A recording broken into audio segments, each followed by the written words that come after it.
Oke, baik. Jadi ini rangkuman saya ya berkaitan dengan adat dan kebudayaan.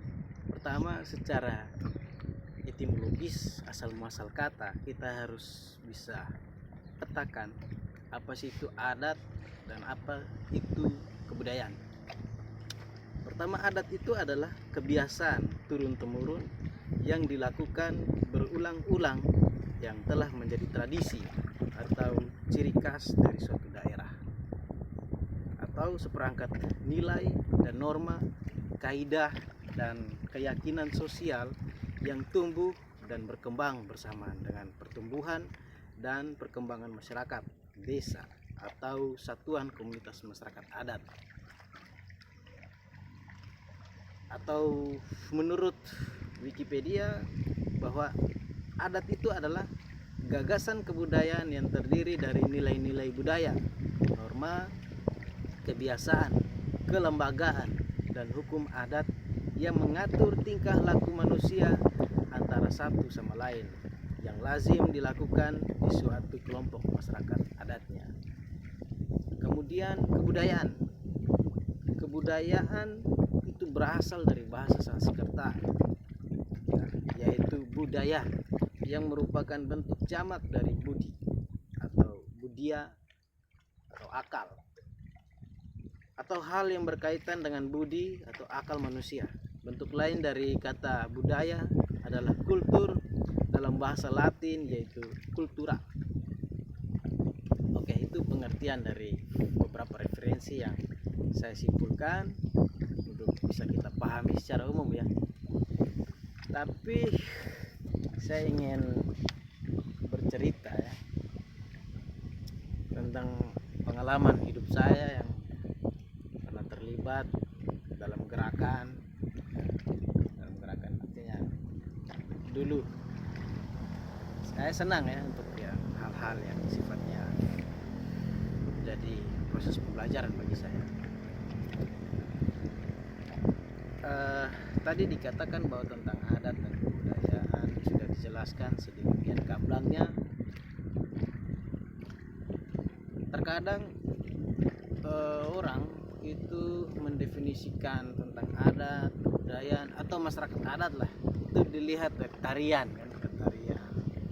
Ya memang itu juga salah satunya, tapi tidak selamanya cuma tarian. Ada banyak hal yang harus kita pelajari. Bahkan banyak ilmuwan-ilmuwan atau para sarjanawan yang akhir-akhir ini kan banyak melakukan penelitian di kampung-kampung, di desa, guna memenuhi satu gelar yang namanya gelar sarjana itu kan. Tidak ada mereka penelitian yang kebanyakan penelitian itu di desa, karena di sana sumber pengetahuan ya, di sana juga sumber ilmu yang bisa dirangkaikan menjadi sebuah tulisan, sebuah karya yang kemudian bisa terkenal.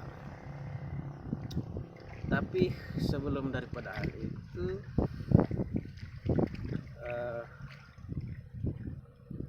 yang paling pertama kita bicara tentang adat dan kebudayaan ini, itu artinya kita bicara tentang kehidupan masyarakat adat ya.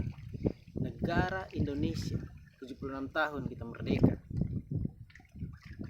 tapi bahwa kehidupan masyarakat adat itu berada sebelum negara ini merdeka ya, sebelum negara ini merdeka, bahkan sebelum penyebaran agama masuk di kawasan Nusantara kala itu ya. Tapi bahwa kehidupan masyarakat adat sudah ada sebelum kita menganut sistem agama yang ada sekarang ini. Justru kita sudah punya agama yang disebut dengan ada dua jenis keyakinan ya kalau saya tidak salah, yang itu biasa disebut dengan animisme dan dinamisme. Kalau animisme itu ya kepercayaan ya kita biasa katakan sebagai kepercayaan yang sangat konservatif, dia masih penyembahan terhadap seperti percaya terhadap batu ya, percaya terhadap sesuatu hal yang bersifat mistik, tapi dia tidak terorganisir dengan baik, sehingga itu menjadi kelemahannya. tidak struktur lah. Terus kalau dinamisme ya dia dinamis, artinya dia bergerak seperti kayak agama-agama modern sekarang yang kita anut sekarang itu kan proses dari sebuah proses dinamis. Kalau ditambah ismenya berarti paham kan gitu. Dinamis. Oke, lanjut. Kita sudah mengenal kebudayaan itu dari kehidupan masyarakat adat ya. Dan bicara tentang kehidupan masyarakat adat, ada 3 hal yang harus dipahami. Yang pertama itu hubungan manusia dengan manusia, hubungan manusia dan alam, dan hubungan manusia dan leluhur. Hubungan manusia dengan leluhur maksudnya, atau hubungan manusia dengan Tuhan. Jadi bicara tentang hubungan manusia dengan manusia satu sama lain, karena kita adalah makhluk sosial yang tidak bisa hidup sendiri, tentu kita membutuhkan orang lain ya. Karena dalam kehidupan masyarakat adat nilai etika dan saling menghormati satu dan lain-lain itu sangat dijunjung tinggi, karena sebuah bentuk penghargaan terhadap yang tua dan sebagainya. Selain itu nilai gotong royong ya, nilai gotong royong yang diwariskan oleh masyarakat adat itu sendiri. Makanya negara Indonesia sekarang kan lebih banyak menggaungkan tentang mari kita bergotong royong dan sebagainya, kepak sayap, kebinekaan lah ya. Bahasa basi politisi kan biasa begitu.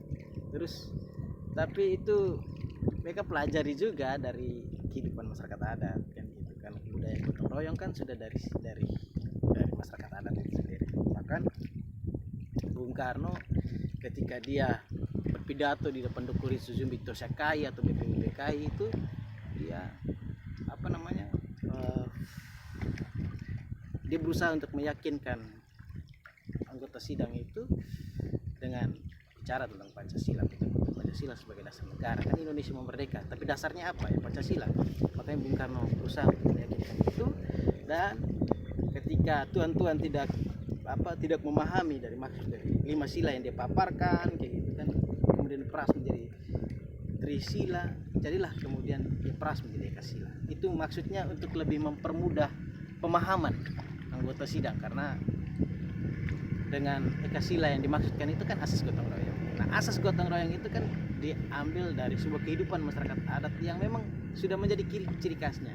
Itu saya bicara tentang hubungan manusia dan manusia. Sekarang manusia dan alam. Ya banyak yang terjadi sekarang itu, banyak pengrusakan alam. Misalnya dari kelautan ya, terjadinya pemboman sana sini sehingga merusak terumbu karang, terus limbah-limbah pabrik dari PT atau perusahaan-perusahaan swasta maupun negeri yang kemudian tidak memperhatikan lagi dari sisi AMDAL. AMDAL itu hanya sekedar satu syarat awal bahwa dia layak atau tidak kayak gitu kan, tapi keberlangsungan dan seterusnya terkadang tidak menjadi sebuah monitoring yang lebih tegas untuk pemerintahan hari ini untuk melihat seharusnya diperhatikan dari sisi itu. Makanya kalau kita bilang ya daerah Nusa Tenggara Timur itu daerah yang kaya kan dari sisi laut juga, karena banyak hasil-hasil laut yang ada kan. Tapi kalau misalnya perusahaan mereka tidak atau investor yang bergerak di bidang apapun itu yang mempunyai limbah terkadang tidak diperhatikan, itu kan menjadi masalah juga. Sehingga ini yang harus dicermati, karena bicara tentang hubungan manusia dan alam, bicara tentang ekologi yang masyarakat adat jauh lebih memahami tentang hal ini, karena mereka sudah menjadi hukum adatnya bahwa mereka harus melestarikan alam, satu nilai kesakralan bagi mereka. Karena itu kan seperti yang saya katakan tadi tentang animisme kan, bahwa alam juga adalah sahabat bagi mereka, teman bagi mereka, saudara bahkan, yang tidak boleh diganggu. Jadi ketika ada yang merusak alam itu sama dengan menghancurkan harkat dan martabat masyarakat adat itu sendiri. Terus yang ketiga tentang hubungan manusia dan leluhur atau manusia dan Tuhan. Ya, seperti itu sebuah upaya untuk tidak menghilangkan semacam hubungan emosional antara yang dahulu dan yang kemudian. Maksudnya apa? Maksudnya supaya kita tidak melupakan nenek moyang kita. Artinya kita tidak melupakan dari mana kita berasal, jangan kemudian jadi kacang lupa kulit dan sebagainya. Terus selain 3 hal itu tentang masyarakat adat atau terus dalam saya bercerita sedikit tentang bagaimana ketika saya terlibat dalam gerakan di dalam memperjuangkan hak-hak masyarakat hukum adat. Saya pernah bergabung di Aliansi Masyarakat Adat Nusantara, Nusa Bunga. Itu saya belajar banyak juga di situ, karena walaupun di satu sisi kita harus kembali ke zaman-zaman dulu, ya memang harus seperti itu. Dan ketuanya itu juga merupakan kawan diskusi juga ya, abang pelipus kami. Tapi ketika saya di situ ada hal yang banyak saya pelajari. Yang pertama, dari sisi gerakan saya pernah terlibat ya dalam hal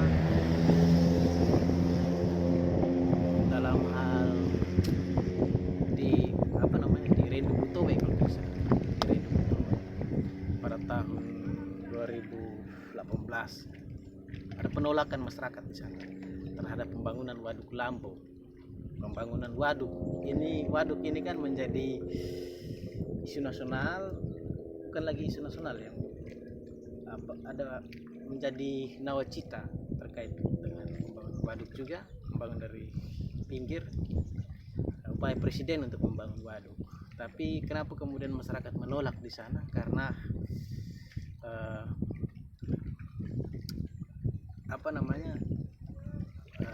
tidak menghilangkan ya, ada nantinya menghilangkan peninggalan adat di sana, karena masyarakat di sana itu ya merasa bahwa wilayah adatnya bakal digenangi atau ditenggelamkan oleh satu bangunan yang besar, yaitu waduk. Kan tidak mungkin manusia lalu berubah menjadi ikan kan di situ, ataupun sebaliknya. Nah, artinya bahwa ini juga menjadi catatan kritis untuk pemerintah, bahwa pemerintah ketika melakukan sebuah proses pembangunan maka wajib hukumnya melakukan musyawarah mufakat. Kalau dalam musyawarah mufakat itu ada penolakan dengan alasan yang logis, maka tidak serta-mertanya harus dilakukan dengan tindakan yang otoriter dalam hal mencaplok hak rakyat untuk menentukan ya atau tidaknya dibangun sebuah pembangunan itu. Waduk ya, waduk bagus, tidak ada yang salah dengan waduk. Cuman yang salahnya itu adalah musyawarahnya itu yang tidak mufakat di sana ya. Musyawarah yang tidak mufakat, karena itu bicara tentang masyarakat Nusa Tenggara Timur, khususnya Nagekeo ya, Rendu, itu sangat kental dengan adat dan kebudayaan di sana, adat istiadat ya, karena mereka menganggap itu sangat melekat dari dulu ya, seperti yang saya jelaskan tadi dari sisi teori kan. Tapi bahwa kemudian ketika ada pemaksaan dari seolah-olah seperti itu, otomatis ya tentu ada perlawanan dari masyarakat itu. Dalam arti saat itu saya terlibat untuk melakukan pemetaan partisipatif wilayah adat.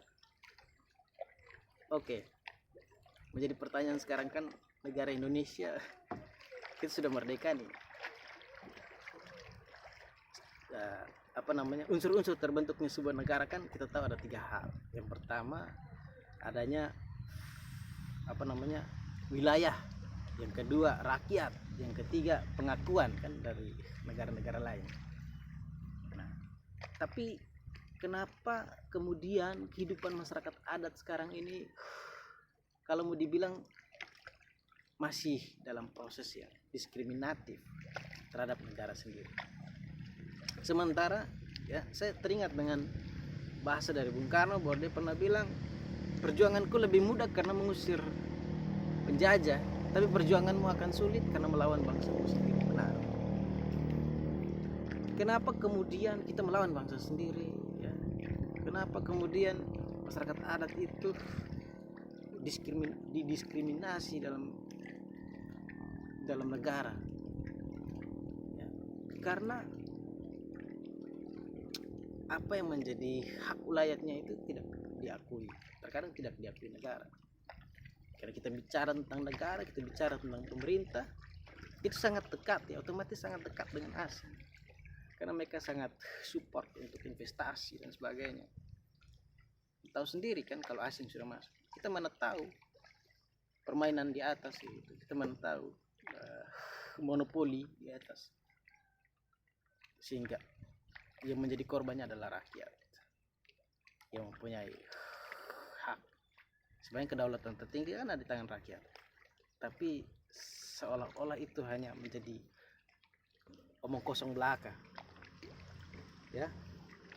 Terus dalam proses pemetaan partisipatif wilayah adat yang saya pernah terlibat di Rendu Butowe itu, Jawa Kisah ya, ada beberapa daerah yang bakalan jadi genangan waduk Lambu, waduk itu sendiri.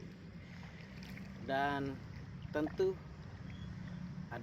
ada kuburan banyak ya, banyak kuburan, ada pemukiman, ada hasil-hasil komoditi rakyat ya, dan semacam ada juga tempat-tempat ritual mereka yang bakalan digenangi oleh waduk. Nah, ini kan bagian dari proses penghilangan hak-hak ulayatnya mereka. Dan sebagai kaum muda, sebagai orang adat juga ya, saya pikir itu sangat diskriminatif. Tidak perlu seperti itu. Kalaupun masyarakat sudah menolak ya tidak perlu dipaksakan. Malah justru masyarakat di sana tuh berikan semacam alternatif ya. Jangan di sini bangun waduknya, kami tidak tolak bangun, tapi bangun di tempat lain. Tapi ngototnya pemerintah negara kita ini seolah-olah bahwa mereka yang paling benar kayak gitu kan, sehingga kontroversi itu terus berlanjut ya, perseteruan itu terus berlanjut. Saya pikir bahwa hal yang harus diperhatikan itu adalah bagaimana kita pahami dulu tentang apa yang menjadi sekarang perlindungan masyarakat adat itu sendiri apa. Perlindungan masyarakat adat itu kan berada pada